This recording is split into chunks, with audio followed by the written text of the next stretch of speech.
Okay, so picking back up from, and this is recorded from last Thursday, so really good to run through in practice. You need to have Active Directory to get much past what we're about to. Right up to this point, you really wouldn't need Active Directory. When we start creating, you'd have to have Active Directory because you couldn't search Active Directory if the path was there if you didn't have it. So yes, you have to have Active Directory for any of this to work. So we left off with, we want to figure out this code right here. That was our first comment when we stopped.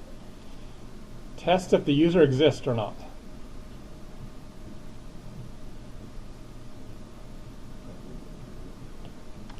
So we need to write code. I'm going to delete that comment out of those parentheses, and I'm actually going to start writing the code.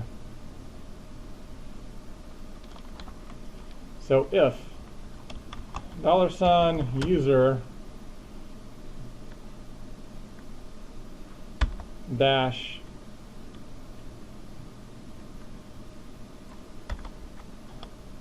EQ is for equal. Some coding languages actually use an equal mark for an assignment and two equal marks for a comparative. Comparative meaning, do these two objects, is this orange and apple? Like, no. Is this apple and apple? Yes.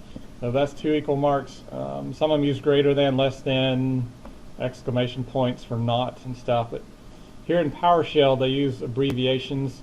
So -EQ is for equal. Symbols are actually assignment operators that take stuff from one and puts it into the other.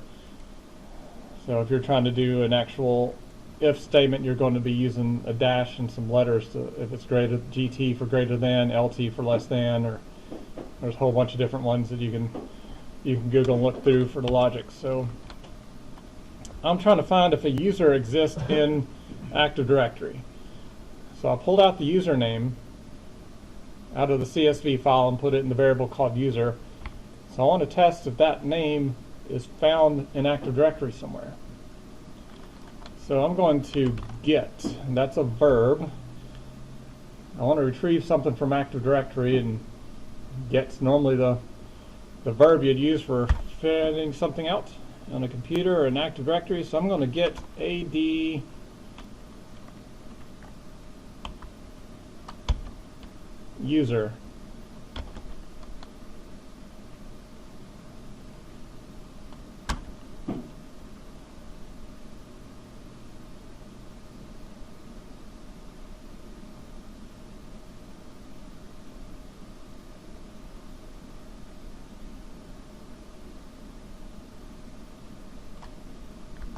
Dash filter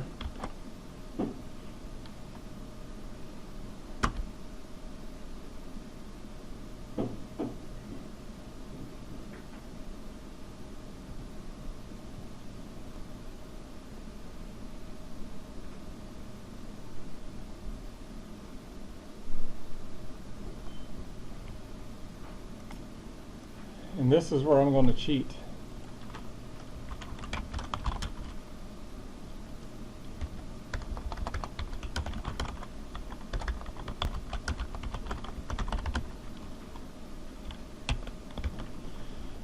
Search if user exists, PowerShell. So there's a couple of links here how to check if a user exists in PowerShell.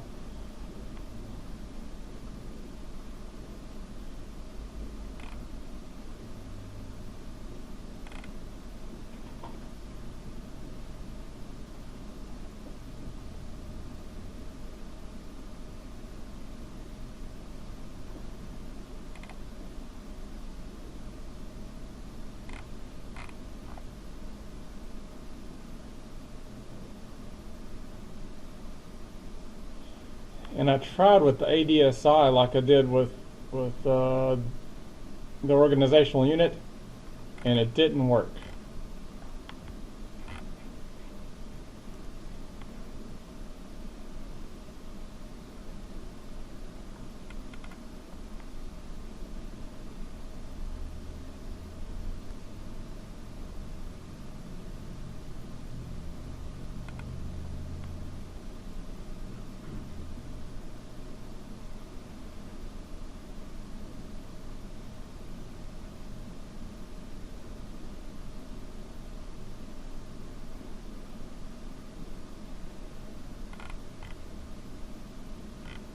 So I went and looked up some other people's code.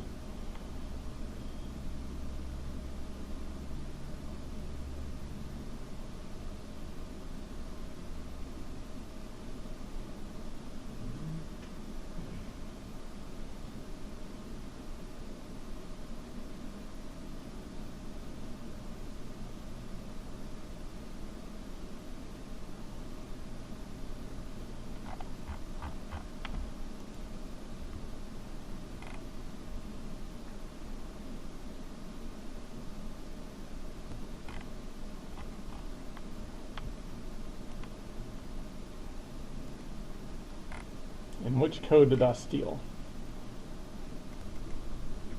So I think the code that I used was on this one. Get ADUser filter bracket SAM account name equals the username.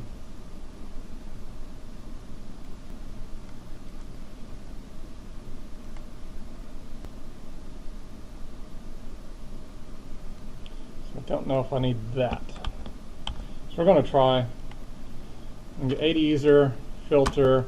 I'm going to open up curly bracket, and notice it auto closed it. And I'm going to put in SAM account name. I don't think it's case sensitive.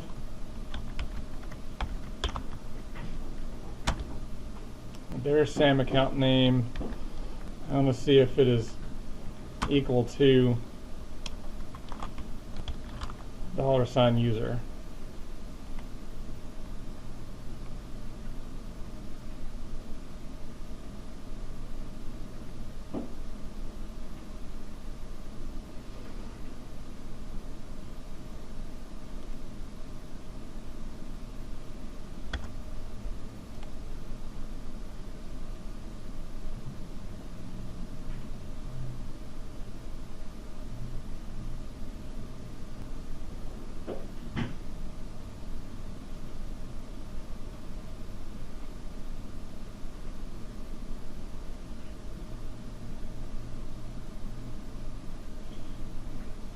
It may throw some errors. I may have to add another switch in here so it doesn't throw a bunch of red errors on the screen.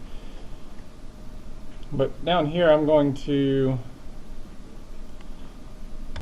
write host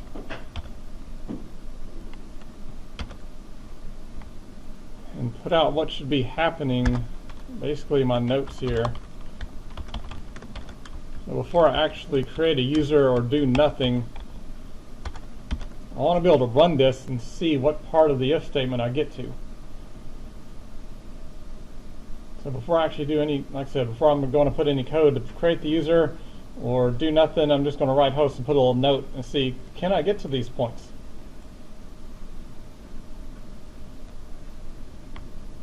Take coding one little step at a time, writing an if statement. Can I get to do like write host and see if you can get a certain message out at the different places of true or false.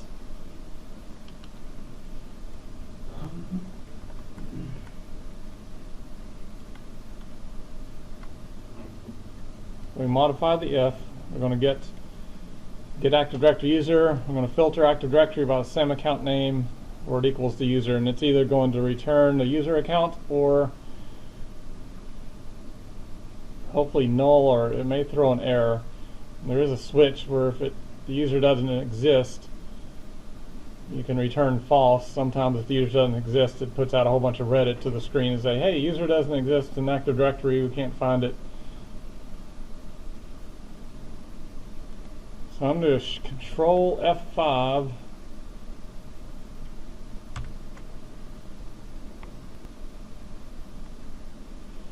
and I get create the user account.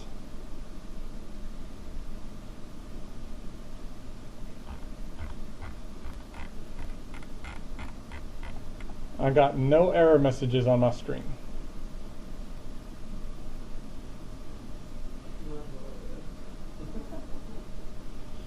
But it's telling me create the user account, so we don't have any users created. So that's what we were wanting to see. We were wanting to see that we needed to write code to create the user accounts, and now I can see exactly I need right there to write the code create user account. So see how I'm using my right host to figure out where, when it gets an if statement, where does it hit? Like which curly brackets? That really helps out sometimes with coding, is maybe not actually try to do the full code itself, just print messages to the screen. Like, am I getting to the right place first? Well, let's look at some red, because that's the hardest thing learning coding, is you come up with red quite often when you first start coding. So here on the screen, it's got, there's an error here. It looks like on your if line, around character 60 it says, there's missing closing curly bracket. So looking on your screen, well, see, we have some little red. You have a little bit of red under there, and you have a little bit of red under this closing parentheses. So it's kind of trying to point out, saying, I think there's a problem here with, actually all of your curly brackets has red under it. So as you're glancing through, one of your curly brackets is a parentheses instead of a closing curly bracket. So that's the one that's having the problem. So change that to a curly bracket, a closing one. And now you should be able to try to rerun it. And maybe we won't get any more red. So the control F5 should run it, and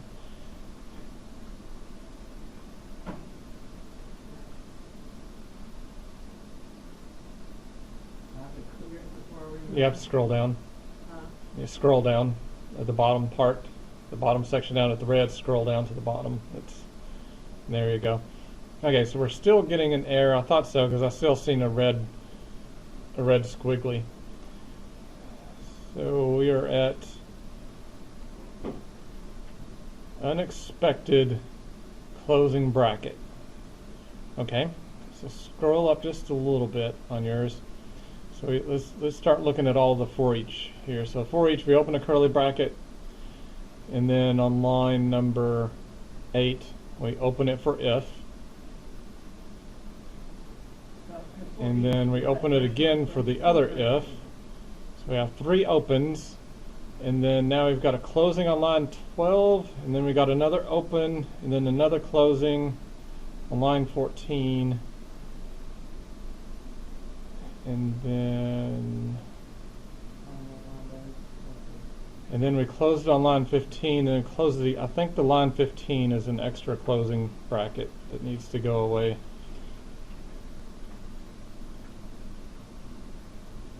So now click on the curly bracket on line 8.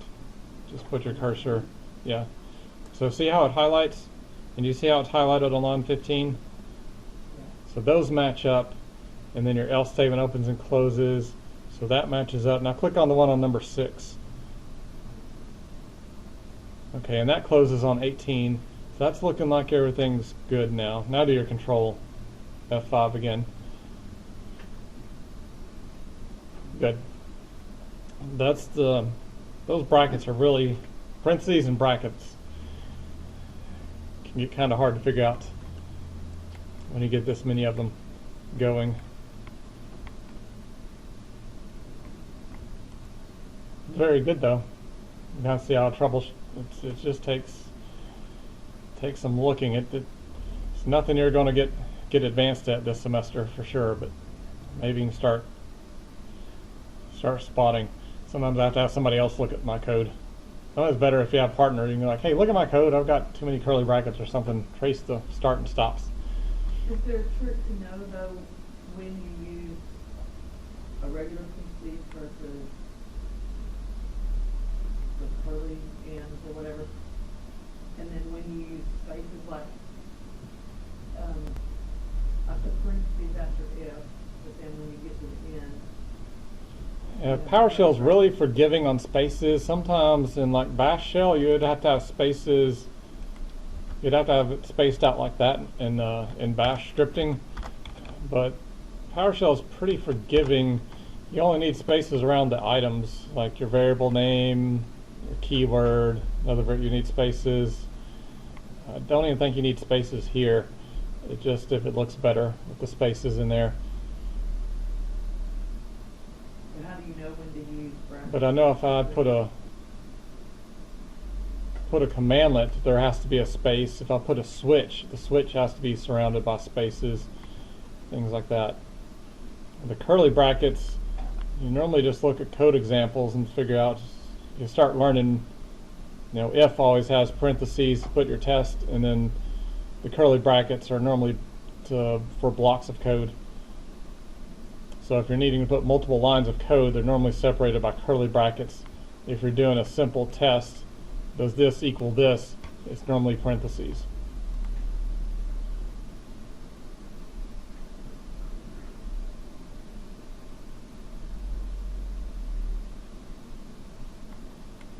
And there's just lots of code examples.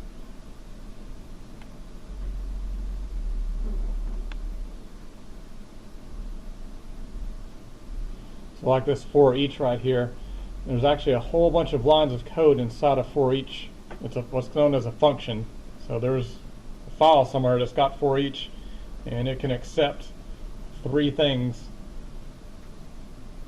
It has to accept an initial variable, keyword in, and then employees.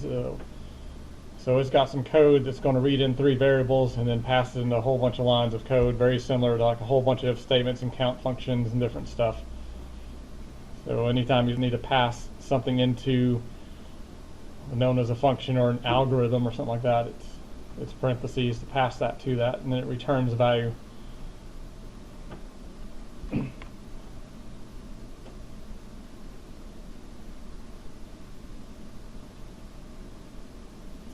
So if a user exists, do nothing here. Actually, we should probably just write out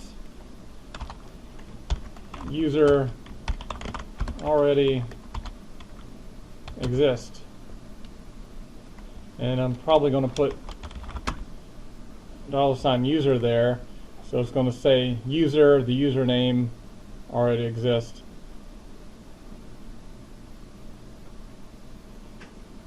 So user John Doe already exists. If he was already in that organizational unit, that'd print out to my screen.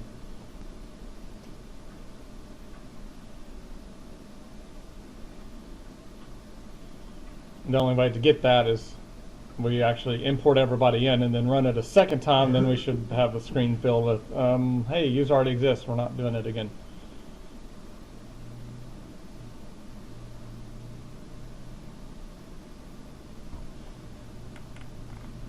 So all of our testing is about complete. There's some cool stuff that we could throw in there and catch errors and write out error logs and stuff, but I don't want to go into that yet. Maybe towards the end of the semester I'll land too. So clear the host. Pull all the user information out of a CSV file that we probably got from the HR department. Loop through each user account. Pull out the organizational path, the username, test that the organizational unit exists, print out an error if it doesn't exist. If it's valid and exists, then we come down here and test, does the user account already exist? If it does, print a message to the screen, user's there. Don't do anything. If it finds the user is not there, now we're at this point. Write all the code to create that user. And I'm going to move my comments here. I'm going to move them inside of this else, because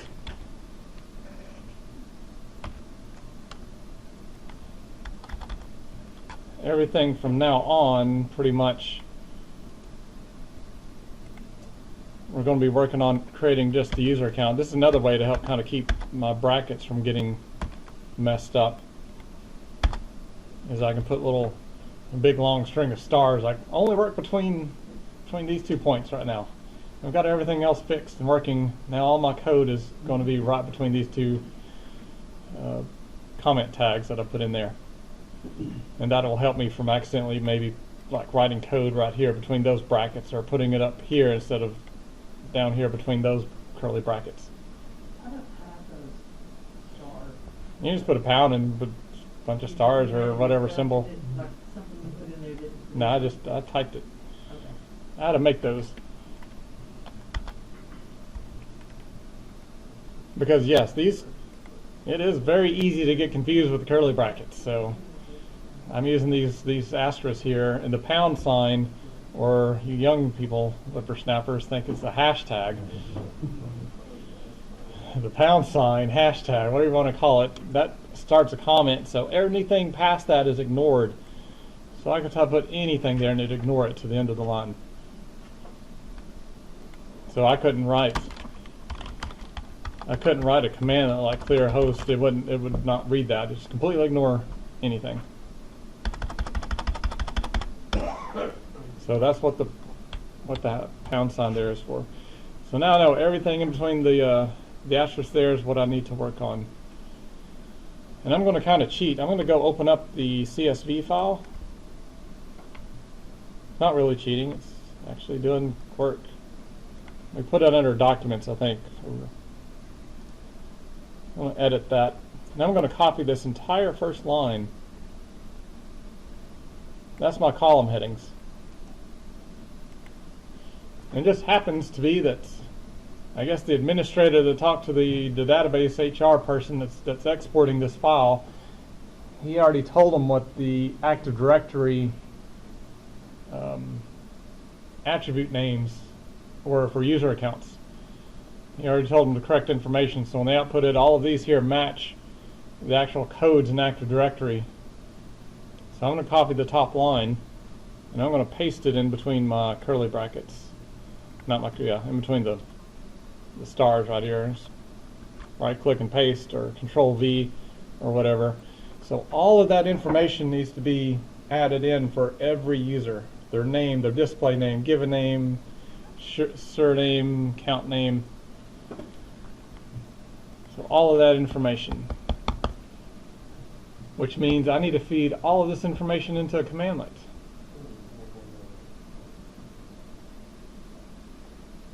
It just happens to be the commandlet has switches that match every one of these names. So when I like add user dash name, it would accept some text as a username, or dash display name, it accepts some text as the display name value. So there's literally a command out there. I'm going to put that on a new line. There's a command called add dash ADUser.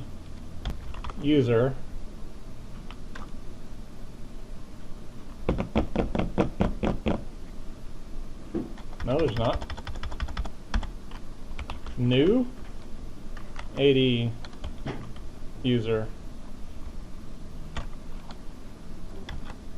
That's close, thinking add. It's a verb, right?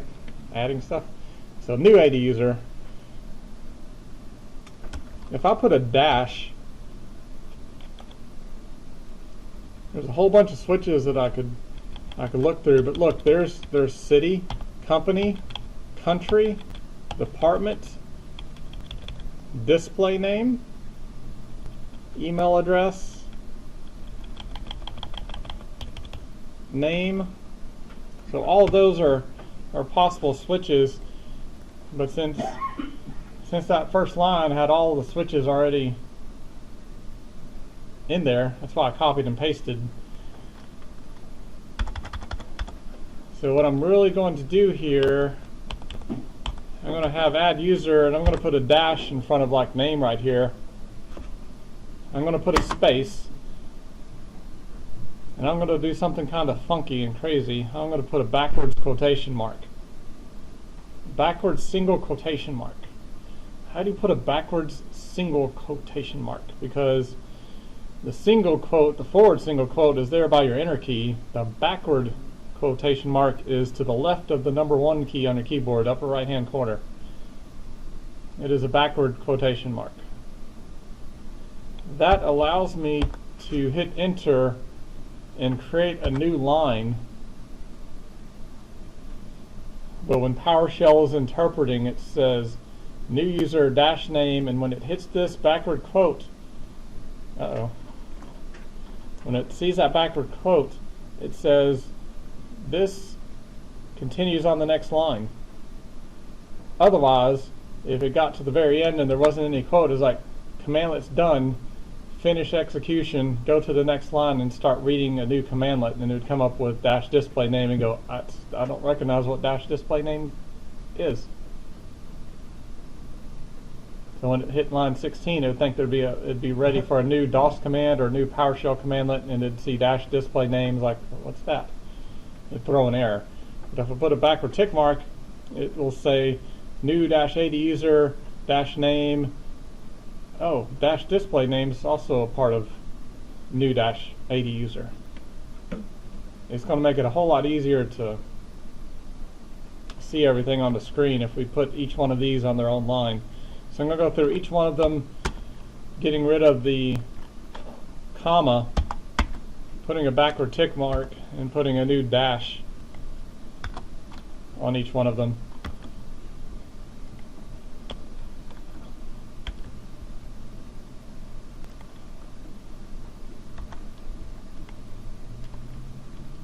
Make sure the backward tick mark is on each one. So that'll take a little bit of time to go through, because each user, they're adding a lot of information to each user.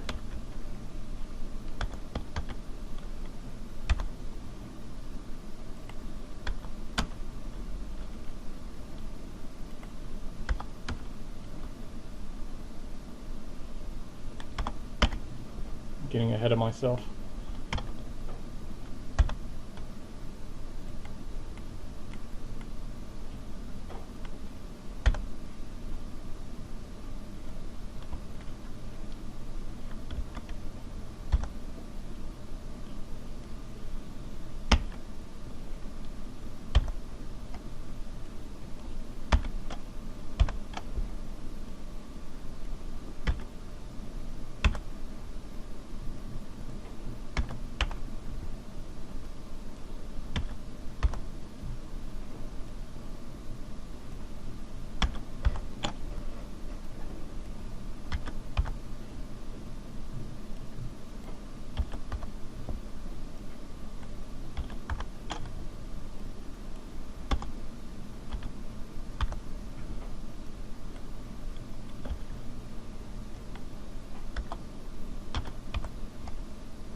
I don't need to put the backward tick on the very last one, because that's the end of the line. There's nothing past it.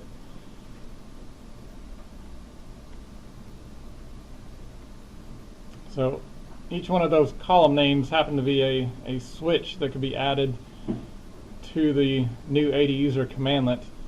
So each one of these is needed to be fed information. So when it reads the information out of the CSV file, it can apply that information to the right fields in Active Directory.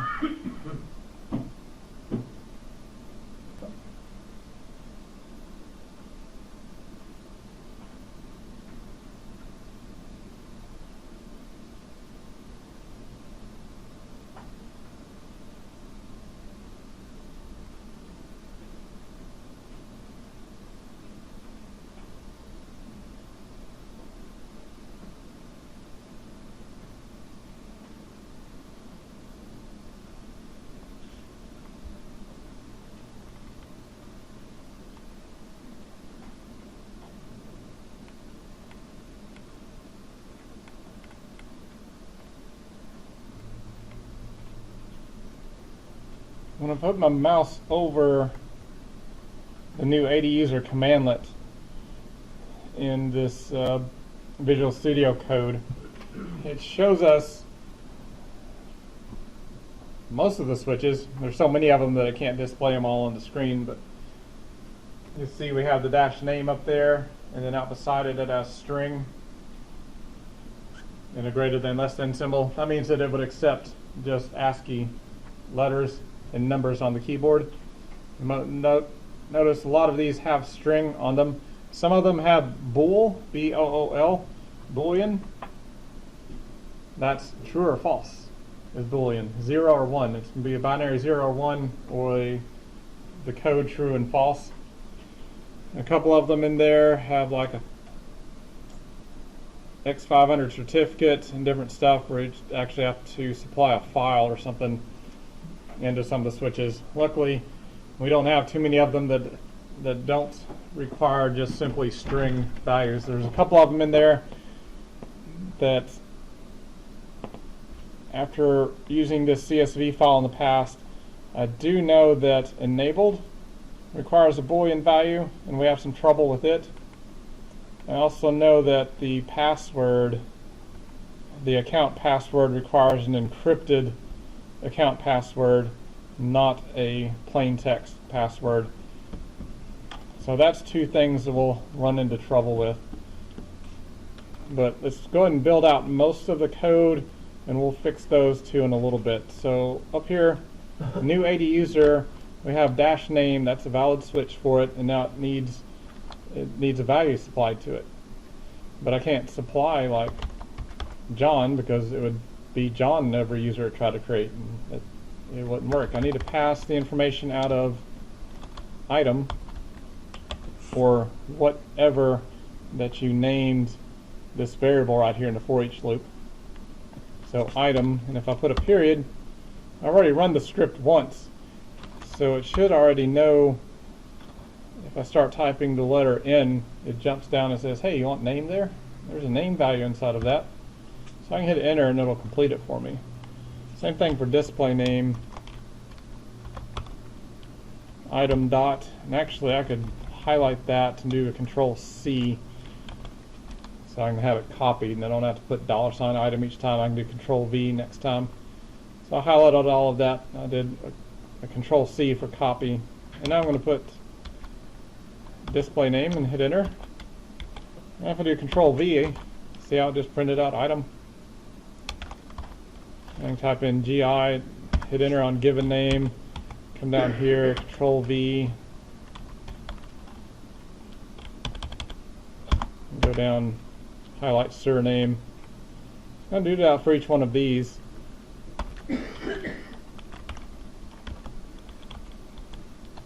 Making sure that I'm on the left side of that backwards tick mark each time.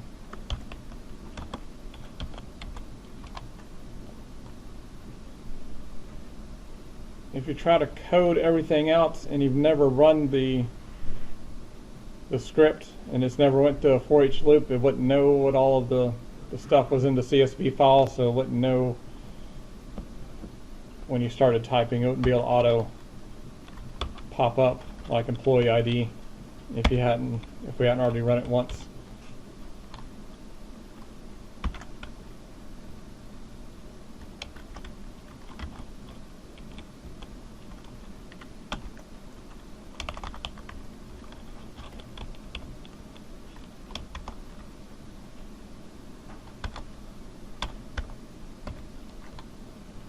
Whoa, what did I do? I screwed up.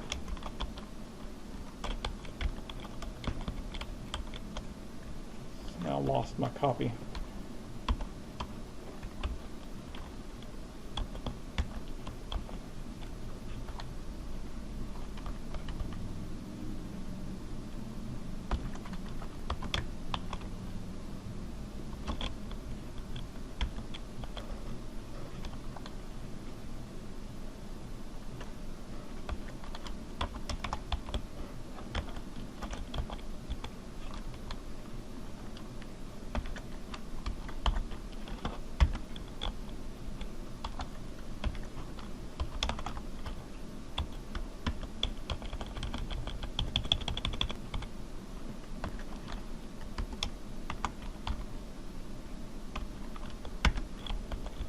So here on this campus, we have a very similar script that they run. It's a little more complicated than what we're writing. It runs, I think, every 2 hours. every 2 to 4 hours and goes through the Vanguard portal, pulls any new user accounts, and then checks Active Directory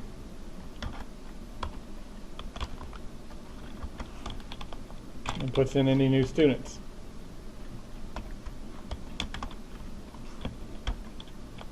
Or faculty, for that matter.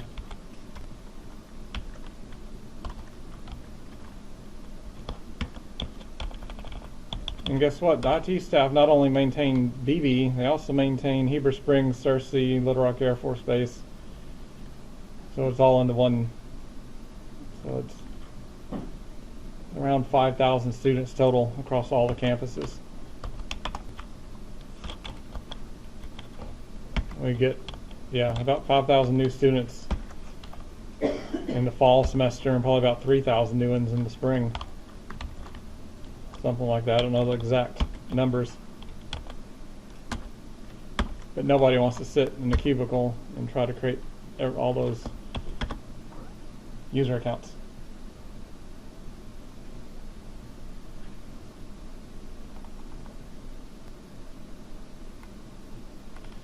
So this code, in a perfect world, we could play and all the users would be created. But I've done this before and we run into problems.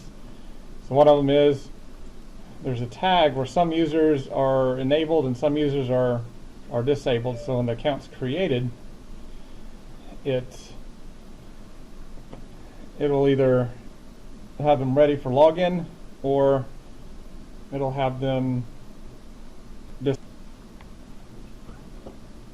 Okay, let's fix another glaring, the account password. The account password has to be in encrypted form. And our text file, the account password,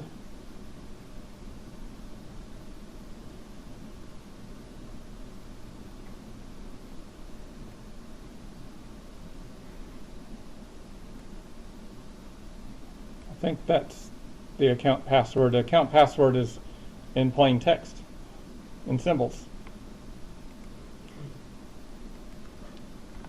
So if we were to run this, we'd have a whole bunch of errors. I think it would create, I don't know if it creates the account or if it just throws a bunch of red.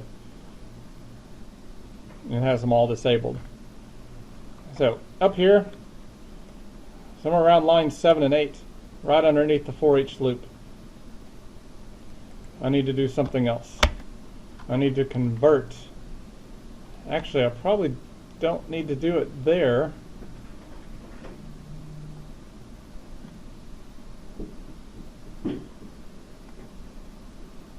Probably don't need to do it there.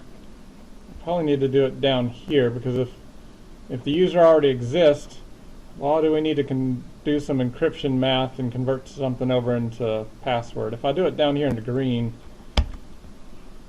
right above new user, that's probably the best place.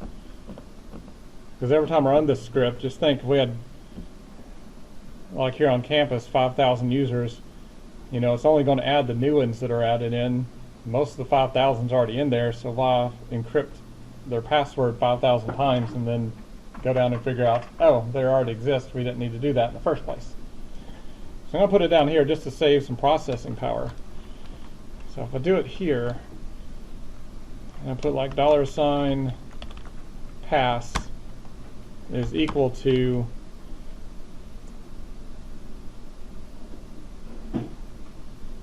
some code.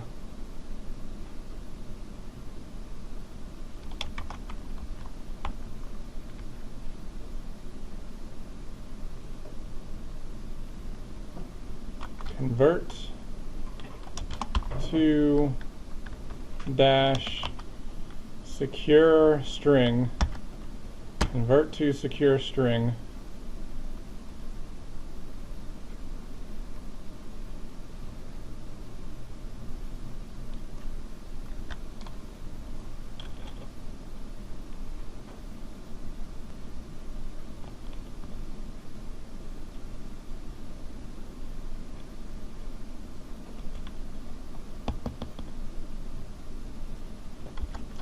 think I'm going to put in here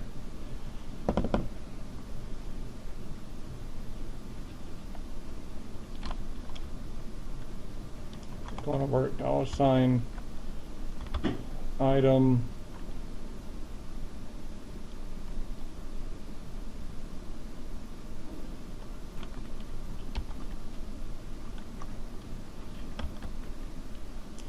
I have trouble doing that. I got to do that on another line. So right above this pass, I'm going to do $,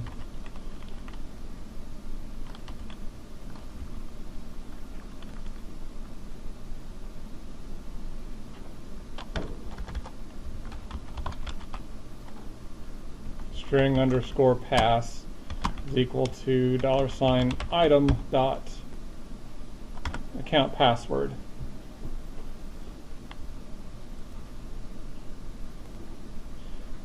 Just because commandlets have trouble dealing with the variable that has multiple values in it, I'm going to pull this one variable out, the one password, and put it into a new variable name. That way when I'm down here, I only have to deal with that. I don't have to deal with a period. I run a lot of problems with them passing something with a dot in it. I'm going to put dash as plain text dash force.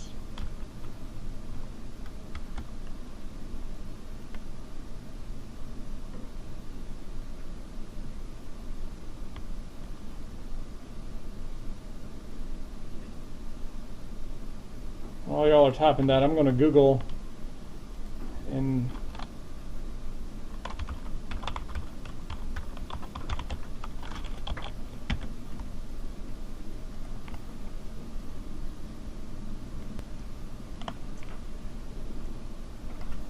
read the Microsoft documentation to convert to secure string.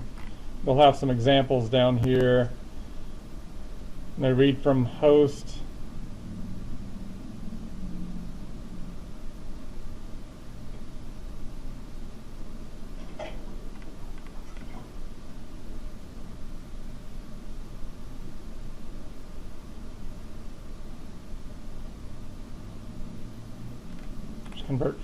Convert to secure string as plain text force.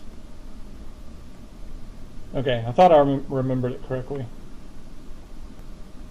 So I think it's good the way we're going to do. We're going to convert to secure string. We're passing it a variable that has the password in it. We're reading it as plain text, and we're going to force it to convert over.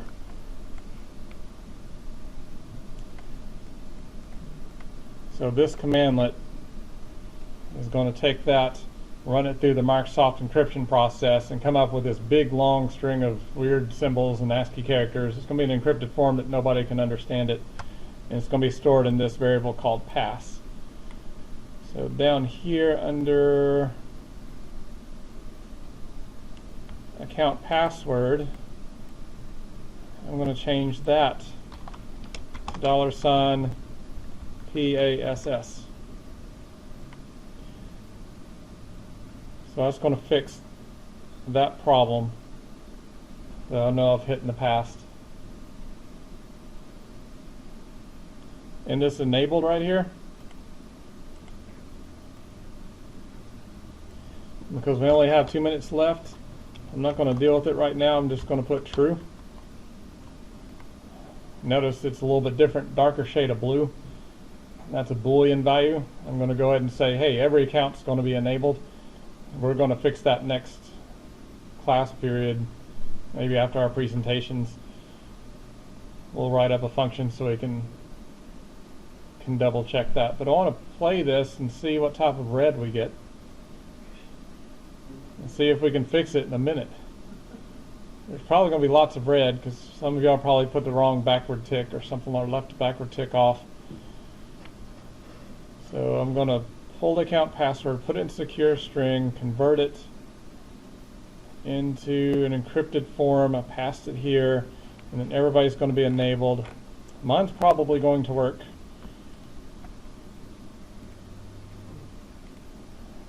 I'm going to open up Active Directory here, and nobody is in new. New has to be created. I'm going to run my shell code, Control F5, and I got a lot of red. Well, I thought mine was going to work. So when it gets done and it stops, I'm going to read what's wrong with my code and troubleshoot it. And I don't know that we can fix it in a minute. Just stop. There we go. The term company is not recognized. Company.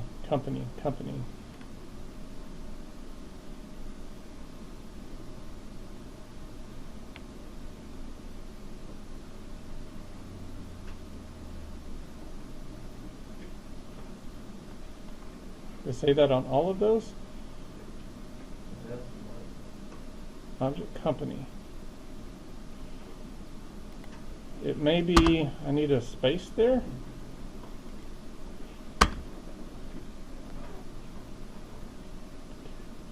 It's hitting right there. Dash company is an actual,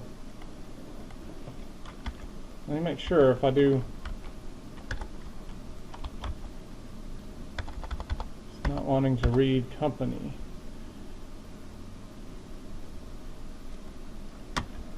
Maybe it's coming up after that part.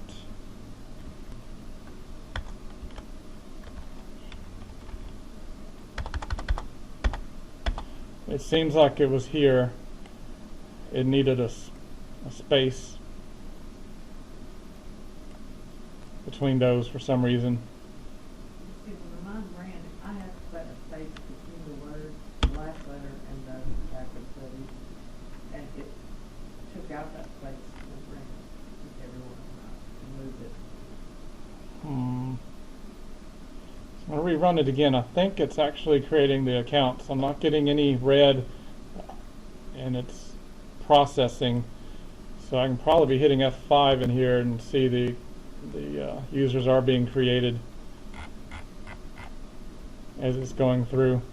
And then I get one error, probably Gan Grigg, because his password is screwed up.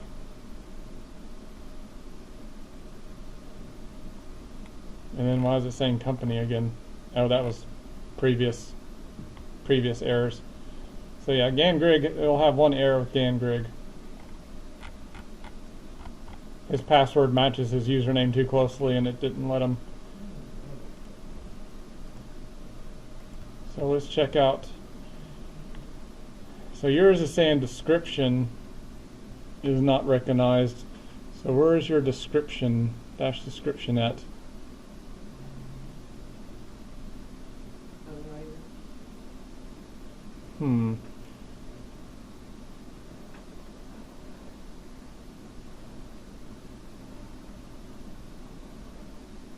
Go ahead and right here on this $true, go ahead and put a space there, because I did that on mine. On here? Yeah, right there. Yeah, put a space there. So you got your space up there by pass, and you got your space here. And it's saying description. I don't see any other issues. All the way at the very bottom, this dash path at the very bottom, go take the last backward tick off of it, because that's the end of the line, so we don't need to say look at the next line. That may be what it was. And you can delete this right host user account. Go and delete that right host line. Yep. Now do your Control F5 and see if we're still getting an error on dash company.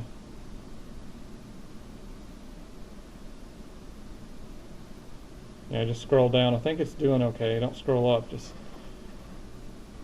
okay. You hit Gan Grigg, and that's I think your only error. Now, if you go into Active Directory, your user account should be there. If you scroll up, you'll be looking at old errors. If I go where? Go into your Active Directory users and computers down in your taskbar. Just click the little icon, the far right icon down there, and click on New OU over there at the left side, and all your users will probably be in there.